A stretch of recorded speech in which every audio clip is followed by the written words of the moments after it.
स्वागत है आपका देवभूमि समाचार में। मैं हूं आपके साथ। जो बुलेटिन की शुरुआत करते हैं, देहरादून से खबर सामने आ रही है। हरिद्वार वासियों को धामी सरकार की सौगात, मेडिकल कॉलेज के लिए 100 सीटों की मंजूरी मिली है। इलाज के लिए दूसरे शहरों का नहीं करना होगा रुख। सीएम धामी ने पीएम मोदी और जेपी नड्डा का जताया आभार।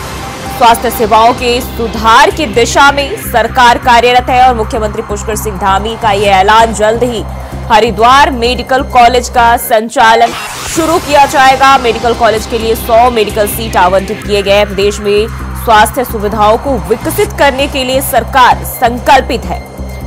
देहरादून, श्रीनगर, हल्द्वानी में हो चुकी है मेडिकल कॉलेज की स्थापना। अब हरिद्वार में भी मेडिकल कॉलेज का संचालन किया जाएगा। हरिद्वार में चिकित्सकों की कमी थी तो सीएम धामी ने पीएम मोदी और जेपी नड्डा का आभार जताया। स्वास्थ्य सेवाओं के सुधार की दिशा में सरकार प्रयासरत।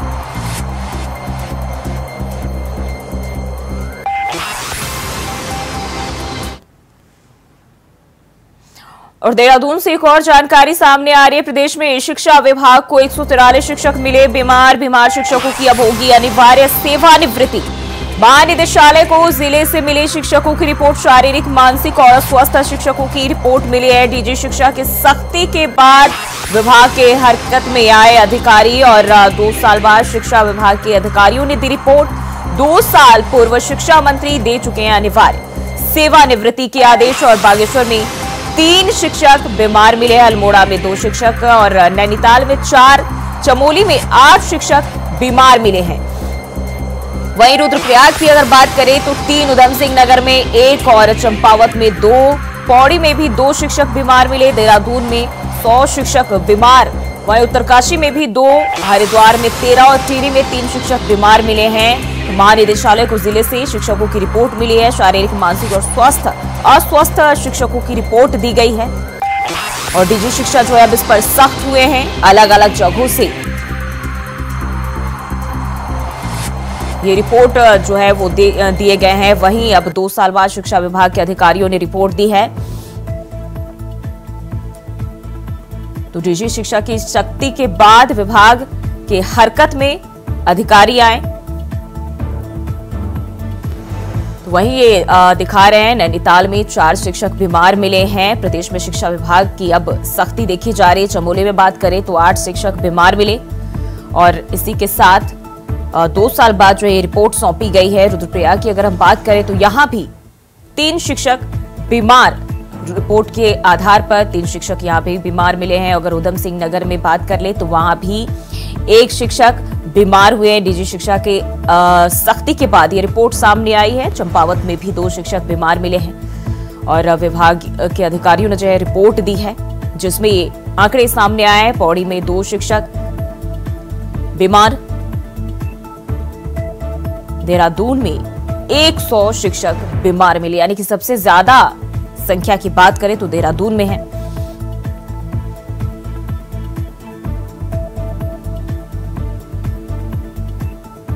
तो देहरादून से यह जानकारी सामने आ रही। प्रदेश भर में शिक्षा विभाग को 143 शिक्षक बीमार मिले हैं और बीमार शिक्षकों की अब सेवानिवृत्ति अनिवार्य होगी।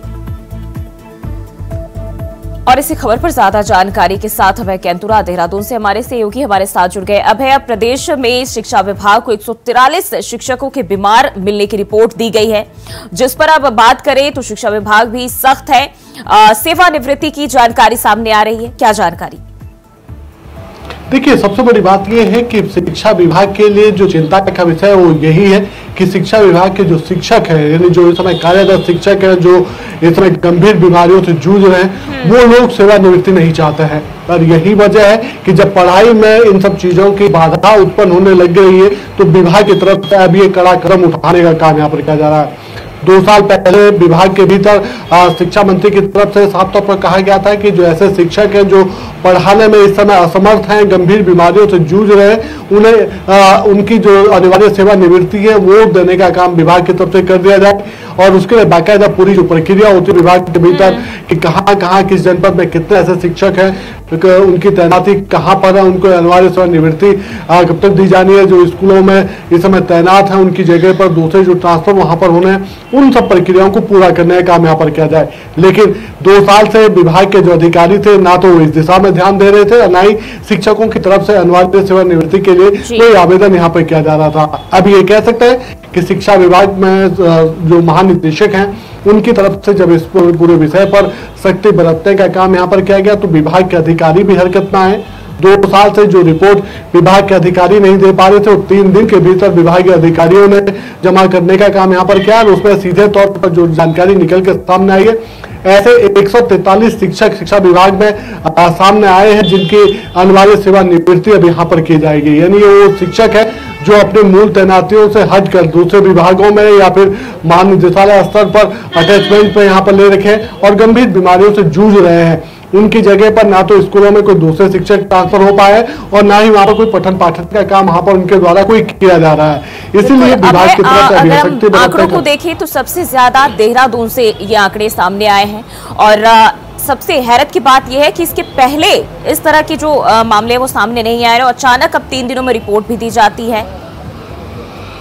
देखिए, सबसे बड़ी बात यह है कि देहरादून में जो 100 सबसे ज्यादा ऐसे टीचर सामने आए उसके पीछे की वजह यही है कि ज्यादातर शिक्षकों की तरफ से ऐसे जो शिक्षक है उनके साथ विभाग का पहले कह सकते हैं कि संवेदना रवैया यहाँ पर रहा है। विभाग की तरफ से कुछ ढिलाई यहाँ पर दे दी गई थी और उनको उनकी मूल तैनातियों से हटाकर देहरादून मुख्यालय पर अटैच करने का काम यहाँ पर कर दिया गया था। लेकिन जब अटैच करने के बाद भी उनकी तरफ से कोई ऐसा विभागीय जो कार्य होते हैं उसको कार्य करने में असमर्थता यहाँ पर जाहिर की जा रही है, तो फिर अब विभाग की तरफ से मजबूरन ऐसे सभी शिक्षकों को अनिवार्य सेवानिवृत्ति देने का काम यहाँ पर किया जा रहा है। यानी पहले विभाग अपनी तरफ से कोशिश कर रहा था कि सभी शिक्षक जो ऐसे शिक्षक हैं जो बीमार हैं, अस्वस्थ हैं या मानसिक रूप से इस समय जो बीमार हैं, जो पठन पाठन का कार्य नहीं कर पा रहे हैं या अटैचमेंट होने के बाद तबादला या अटैचमेंट होने के बाद विभाग स्तर पर भी विभाग के काम नहीं कर पा रहे, वो स्वयं पर सेवानिवृत्ति की इच्छा यहाँ पर जाहिर करें,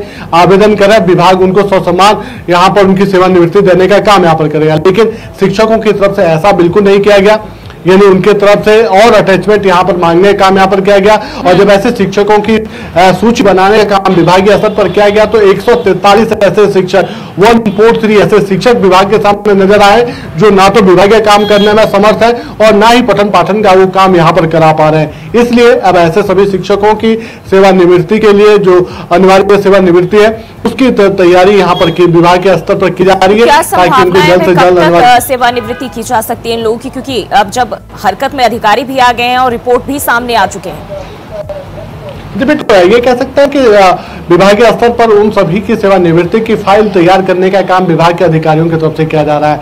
जैसे ही फाइल तैयार होगी शासन स्तर पर इसको भेजने का काम यहाँ पर किया जाएगा और उसके बाद ये कह सकते हैं कि विभाग के उच्च अधिकारियों से परामर्श करके बातचीत करके विधिक राय लेकर और जो प्रक्रिया इस पूरे मामले पर जो अपनाई जाती है, यानी जिस जगह पर इन शिक्षकों की मूल तैनाती थी उन जगहों पर शिक्षकों की नवीन शिक्षकों की तैनाती वहां पर कर दी जाए ताकि पठन पाठन का कार्य भी सुचारू रूप से हो सके। अगर ये अटैचमेंट पे किसी व्यवस्था के तहत निदेशालय स्तर पर लगाए गए थे तो वहां पर दूसरे शिक्षक या फिर जो विभागीय जो अधिकारी है उनको तैनाती वहां पर दे दी जाए ताकि विभागीय कार्य करने में सहायता मिल सके। उन सब चीजों की प्रक्रिया पूरी होते ही इन सभी शिक्षकों को यानी 143 ऐसे शिक्षकों को जो बीमार हैं, अस्वस्थ हैं, मानसिक रूप से भी अस्वस्थ है, उन सभी शिक्षकों को अब सेवानिवृत्ति अनिवार्य सेवानिवृत्ति देने का काम विभाग के स्तर पर किया जाएगा। ये बड़ी पहल है। अगर शिक्षा विभाग इस पहल को सकुशल कर पाता है तो फिर ये समझा जा सकता है कि प्रदेश के जो दूसरे विभाग है वहां पर भी इसको करने का काम शुरू कर दिया जाएगा।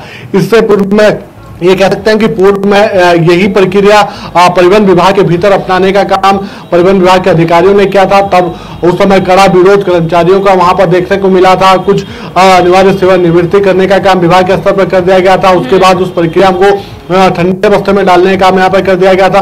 लेकिन अब जिस प्रकार से शिक्षा विभाग ने अपने इस प्रक्रिया को तेज गति देने का काम यहाँ पर किया है तो समझा जा सकता है कि ये एक शिक्षा विभाग के लिए महत्वपूर्ण कदम होगा, क्योंकि प्रदेश का सबसे बड़ा विभाग शिक्षा विभाग है, जहां पर लाखों की संख्या में शिक्षक कार्यरत है। तो ऐसे में सीधे तौर पर अगर ये अनिवार्य सेवानिवृत्ति का फॉर्मूला शिक्षा विभाग अपनाता है तो फिर दूसरे विभागों को भी प्रेरणा यहाँ पर मिल पाएगी, और ऐसे कर्मचारी या दूसरे जो अधिकारी हैं जो काम करने में इस समय असमर्थ हैं, काम नहीं कर पा रहे, उन सभी को अनिवार्य सेवानिवृत्ति दी जा सकती है। जी बिल्कुल, लाभ है। बने रहिए हमारे साथ, आगे भी आपका रुख करेंगे।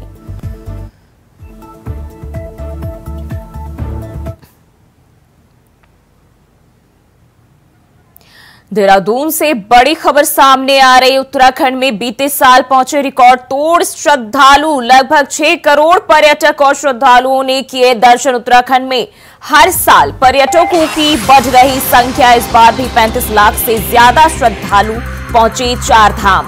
अब तक 35 लाख श्रद्धालु दर्शन कर चुके हैं। वहीं 2023-24 में बात कर ले, 56 लाख श्रद्धालुओं ने दर्शन किए थे। तो एक बार फिर से पर्यटक और श्रद्धालुओं की संख्या, तादाद जो है उत्तराखंड में बढ़ रही है। और 2023-24 की अगर हम बात करें तो 56 लाख श्रद्धालुओं ने दर्शन किए। वहीं अब तक अगर हम चार धाम की बात कर ले तो 35 लाख श्रद्धालु दर्शन कर चुके हैं। तो बड़ी संख्या में जो श्रद्धालु है वो यहाँ पहुंच रहे हैं चार धाम के लिए। तो हर साल पर्यटकों की संख्या बढ़ती जा रही है।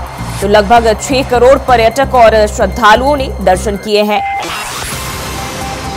वहीं अगर श्रद्धालुओं की बात करें तो श्रद्धालु जो है 35 लाख पहुंचे हैं, और पर्यटक के साथ साथ श्रद्धालुओं की अगर हम बात करें 6 करोड़। तो देहरादून से ये बड़ी खबर। उत्तराखंड में बीते साल रिकॉर्ड तोड़ श्रद्धालु पहुंचे और लगभग 6 करोड़ पर्यटक और श्रद्धालुओं ने दर्शन भी किए।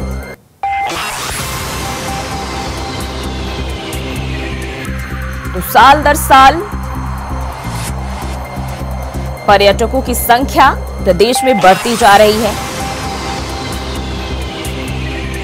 और इस बार भी 35 लाख से ज्यादा श्रद्धालु चार धाम पहुंचे। हालांकि चार धाम की अगर हम बात करें तो बीच में मानसून के चलते रुकावट भी हुई, लेकिन फिर भी जो श्रद्धालुओं की संख्या है एक बार फिर उमड़ पड़ी है, और लगातार ये तांता लगा हुआ है। लोग दर्शन करने पहुंच रहे हैं चार धाम के।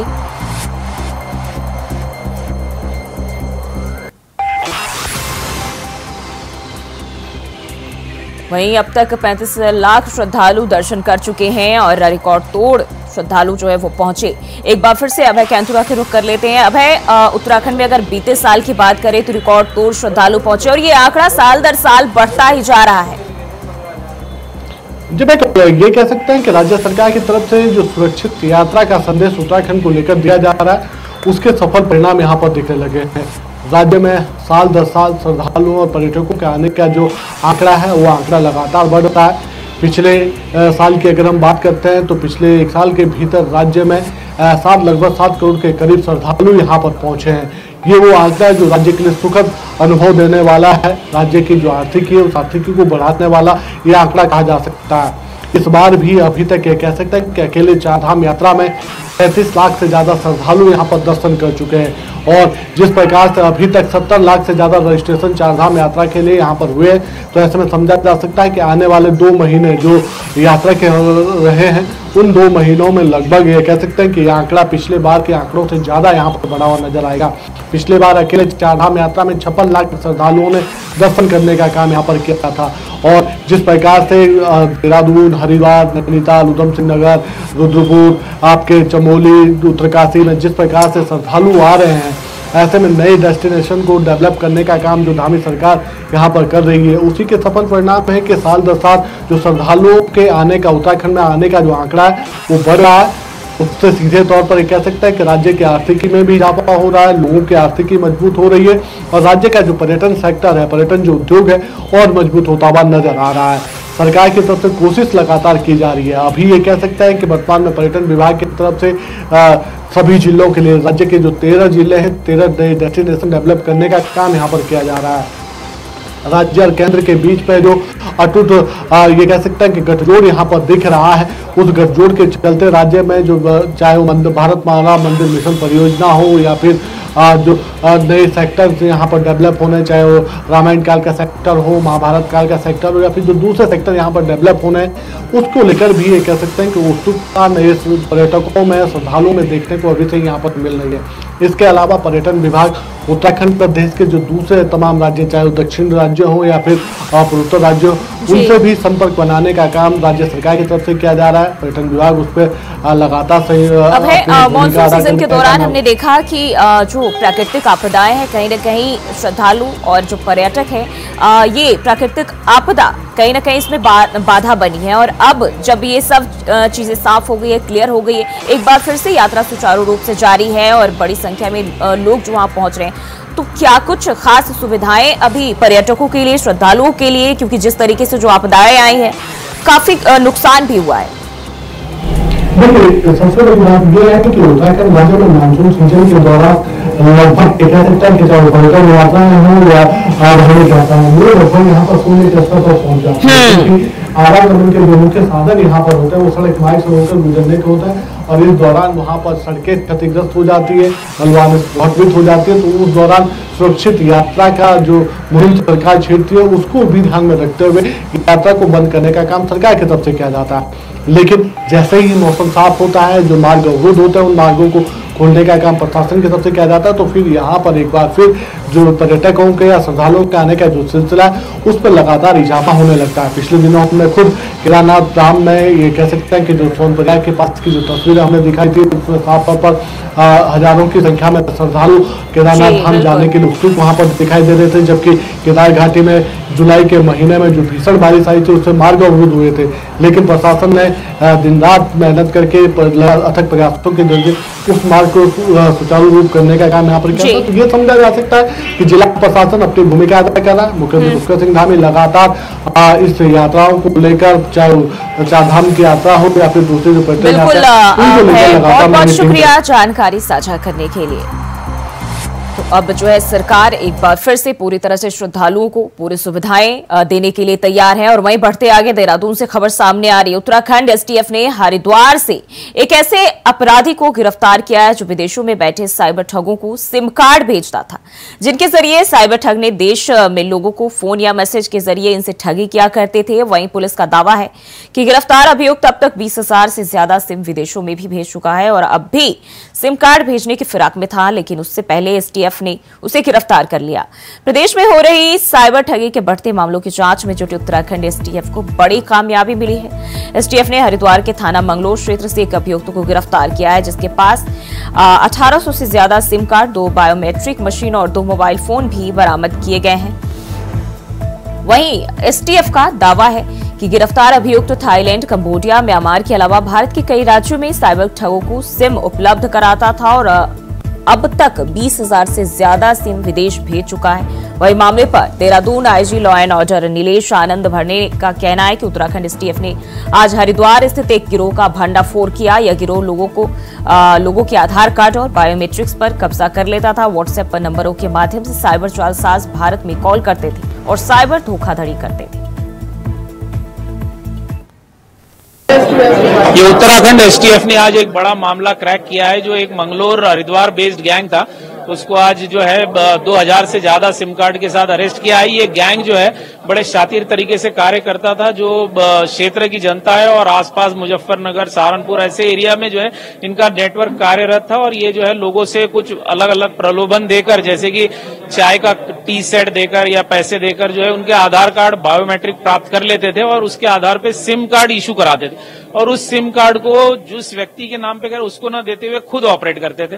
और ये सिम कार्ड ओटीपी जो है ये साउथ ईस्ट एशियन कंट्रीज है, चाइना, मलेशिया, कंबोडिया, वियतनाम, इनको बेचते थे ओटीपी। और जो ओटीपी पे जो है फिर व्हाट्सएप नंबर इशू होता था, चालू होता था और इस व्हाट्सएप नंबर के माध्यम से जो ये सारे साउथ ईस्ट एशियन कंट्रीज में जो साइबर ठग बैठे हैं वो इंडिया में कॉल करके इंडियंस की साइबर ठगी करते थे। जो वियतनाम, चाइना, कंबोडिया, यहाँ से ये नंबर जो मंगलोर से लिए गए इशू हो गए वो पहुंच गए साउथ स्टेशन। वहां से साइबर ठग ने कॉल किया इंडियंस को और इंडियन से साइबर ठगी की, डिजिटल अरेस्ट, फेक वीडियो, जो भी है मोडस ऑपरेंडी, इन्वेस्टमेंट झांसा।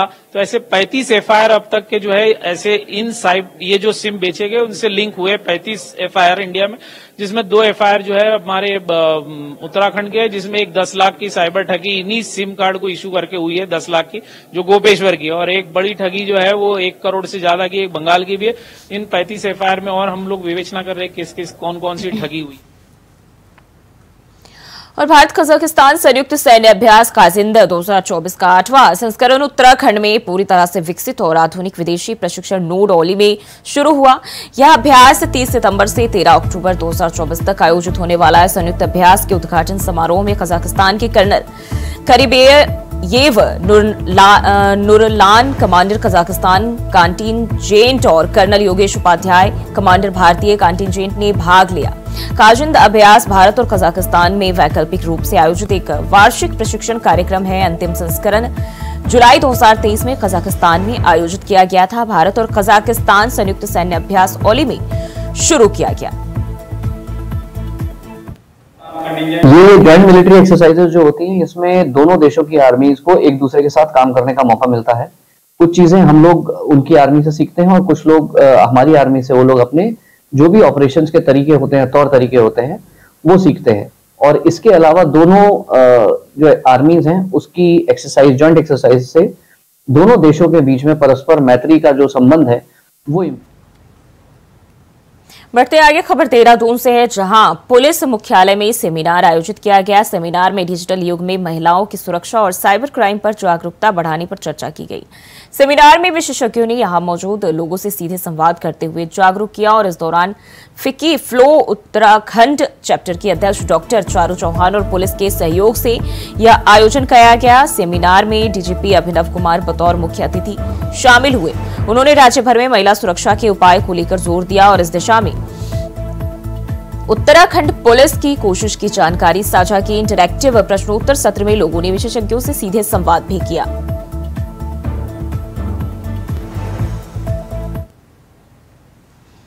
खबर विकासनगर से, जहां एसएसपी देहरादून अजय सिंह विकासनगर पहुंचे। उन्होंने कोतवाली का वार्षिक निरीक्षण कर कोतवाली और आसपास के थाना चौकी में लंबित आपराधिक मामलों के बारे में जानकारी हासिल कर संबंधित अधिकारियों को दिशा निर्देश दिए।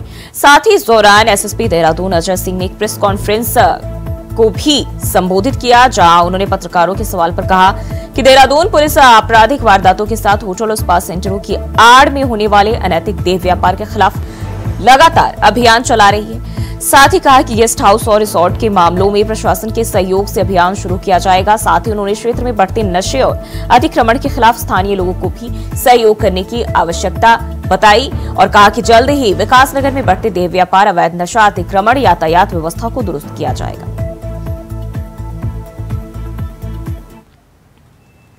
और जब जिस तरह से पर्यटन की गतिविधियां बढ़ती हैं, लोगों का आवागमन बढ़ता है और खासकर जो भी पछवा दून का देखा गया है कि इसमें थोड़ा सा अवैध अतिक्रमण फिर से, अभी बीच में कार्रवाई पहले हुई कि पिछले साल फिर से अवैध अतिक्रमण बढ़ा है, खास चाहे वो धार्मिक अवैध अतिक्रमण कहे, चाहे वो अन्य रूप से कहे सरकारी भूमि पर। तो रेचो सी बात है, दिक्कत की बात है, इसमें सोचने वाली बात। इसीलिए आज जो निरीक्षण रखा गया था, इसमें तहसीलदार साहब को बुलाया गया है। वैसे बहुत सारी जगह हमने चिन्हित करी है, खासकर सेलाकुई, सहसपुर और इधर विकासनगर में, जहाँ पर सरकारी जमीन पर पुणे से अतिक्रमण की बात आई है, जहाँ पर कुछ धार्मिक अतिक्रमण की बात आई है और अवैध बस्तियों के बसने की बात आई है। आज वो सभी चीज़ों का भी फिजिकल विजिट करने के बाद जिस विभाग की ज़मीन होगी, पूरी फोटो वीडियो रिकॉर्डिंग के साथ वो रिपोर्ट संबंधित विभाग को दी जाएगी कि जिससे पहले तो ये अवैध अतिक्रमण जो हो रहा है उसको रोका जाए और उसको हटाया जाए वहाँ से। सेकंड, आपकी बात जो है अपराध बढ़ने की बात है, तो बच्चों सी बात है कि जब जिस तरह से आवागमन जब ज़्यादा बढ़ जाता है, ज़्यादा लोग एक स्टेट से दूसरे स्टेट में आकर रहने लगते हैं, तो कहीं ना कहीं उसमें गलत एलिमेंट्स भी आ जाते हैं। और जिस तरह से बीच में अपराध कुछ बड़े थे, लेकिन देखा जाए तो अभी अपराध नियंत्रण की बात करें, चाहे पछवा दूर की, तो महिला संबंधी अपराध या बच्चियों संबंधी अपराध में ज़्यादा वृद्धि देखने को मिल रही है। जहाँ स्कॉन्डिंग में चाहे बच्चियों के जाने की बात हो, चाहे वो महिलाओं के जाने की बात हो, वो ज़्यादा बढ़ी है।